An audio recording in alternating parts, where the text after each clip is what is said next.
everyone, my name is Blissful Melissa, and in today's video I'm going to be giving you all some audition tips. So if you're like me and you really like acting and that's what you want to do, and so you go to auditions and stuff, it's always nice to have a little heads up on what to expect, especially if you've never been to one or you're still new to the business.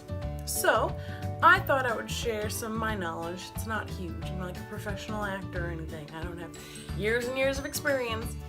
But this is what I have picked up through my audition. So first things first, be yourself. That's kind of a given, but a lot of people don't think about that. So when you go into the audition, be confident, be you, show off your personality. If they say hi to you and like strike up a conversation, like I just went to an audition a few days ago, and I walked in, I shook the director's hand, and they sat and they chatted, they asked me just how I was, they liked my shirt, they just simple chit chat. And so don't freeze up because it's like, oh my gosh, I wasn't expecting them to talk to me, because some auditions you'll walk in, they'll never say a word to you, you'll just say, hello, my name is, and go on with your little spiel. But in smaller theaters, they'll have conversations with you and they'll be more personable. So make sure to always be yourself. It's definitely very useful to just be yourself. Like me, I'm super clumsy and goofy and bubbly, and so just put yourself out there. Make yourself stand out. That's my second point. Make yourself stand out somehow. You don't have to like wear crazy shoes or like do your makeup. No. Less is definitely more. So in my audition I just had a few days ago, it was going great, okay? It didn't go badly. I had a fantastic time. I had so much fun, and I'm like, you know what? I may have made a fool of myself, but I don't care because I was able to laugh about it and like chat about it. So I went in, talked to them, I did my monologue, then we do a cold reading, which is normal for plays. So we're going along, and this cold reading, there comes up this song. They're like, oh, do you know the song in the play? I said no.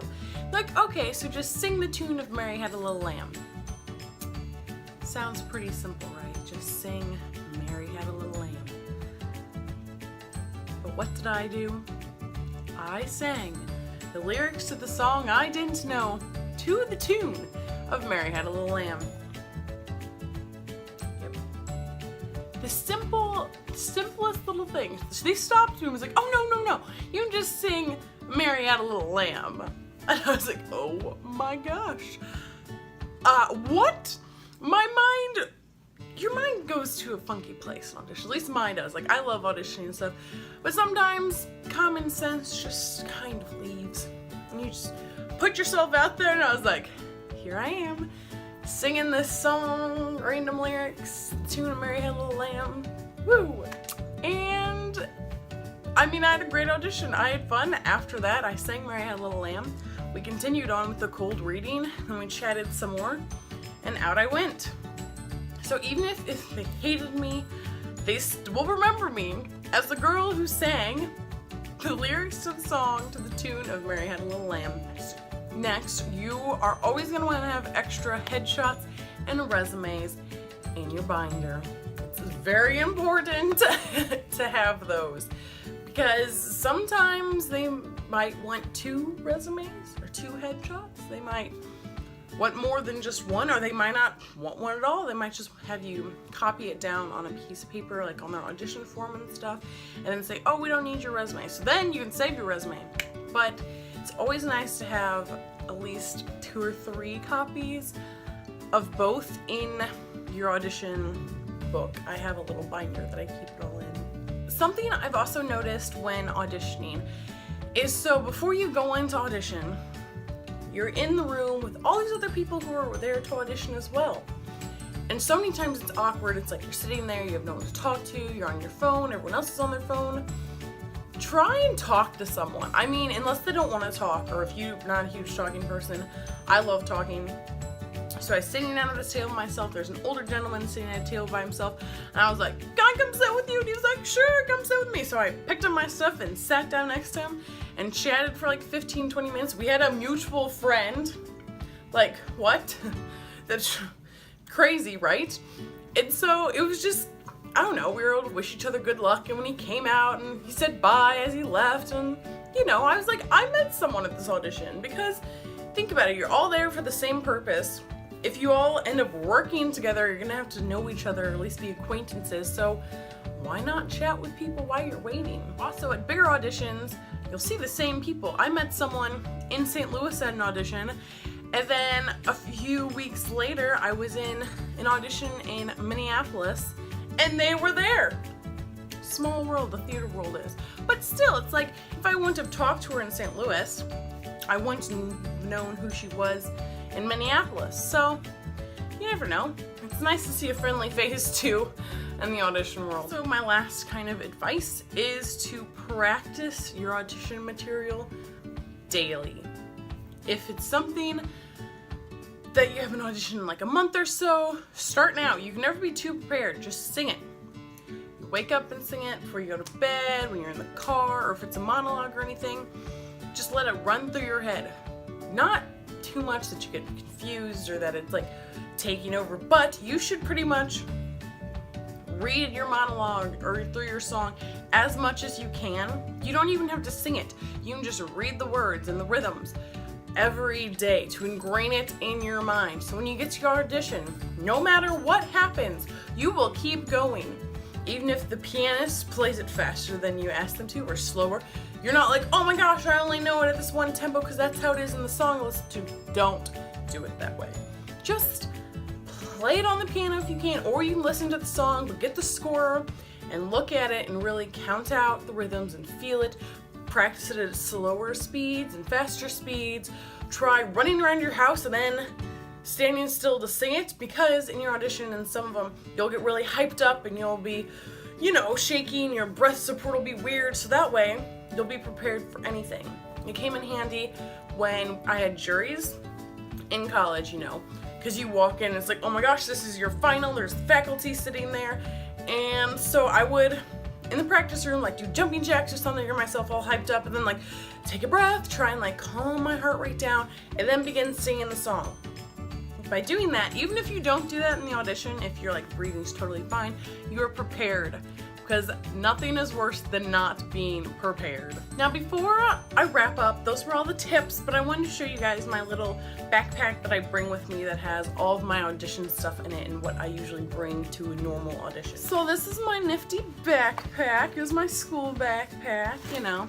I have my little like luggage tag on it with my name and my phone number, just in case, you know, I lose it or leave it anywhere, because it has lots of important stuff in it for me. But I always bring my character shoes, because that's just something I like to have. I like to audition in my character shoes. I think they're super comfortable and they go with anything, because they're just little, like, I think these are 1.5 inch black heels. So I usually throw these on for my audition, and it kind of dresses up your outfit just a little bit. Then bring a water bottle. Mine is empty. But always bring a full water bottle. I like mine at room temperature. It's also better for your voice, so then the cold water can kind of like shock your vocal cords or something. I don't really know science. I just know I like mine room temperature. And then of course I always bring like hand lotion just in case, chapstick, extra lipstick, ibuprofen, a pencil and a Sharpie. Always bring a lint roller. You never know when you're gonna need it. Someone else might need one. You're like, I have one, you can borrow mine. Making friends. I always keep a hairbrush and some light smelling perfume on audition days.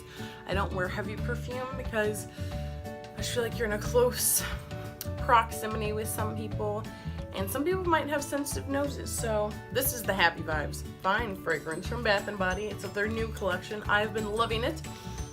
Little Bath & Body, can't go anywhere without it. So I pick a light fragrance to bring with me. Also, if there's gonna be like a dance call or anything, I usually have like shorts in there or a pair of tights or change of clothes kind of a deal. Then definitely deodorant, because if the audition's like first, if you sing first and then you go into your dance audition, it's okay. But if you're going from your dance to your singing audition, I'll put a little deodorant on just in case. And then finally, in my backpack, I have my audition folder. Woo! So this, I also have a little planner that I keep inside. That way, if they're like, do you have any conflicts? I write down like major things that I have in there, so then at a glance, I don't have to look through my phone and stuff. That way I can have a physical copy with me. So I have my resume and my cute little headshot my friend Tia Cabillas made for me. I need to make more. I only have one copy of my headshot and 2 resumes, but I'll do that later. And then I just have like my songs. I tab it. Ooh, this lighting. So I have 3 different songs tabbed because those are the ones that I have ready. And make sure you have a variety of songs. Like I have some that are only 18 measures, then I have some that are 32. I have some that are, I have medium. It's nice to have a variety.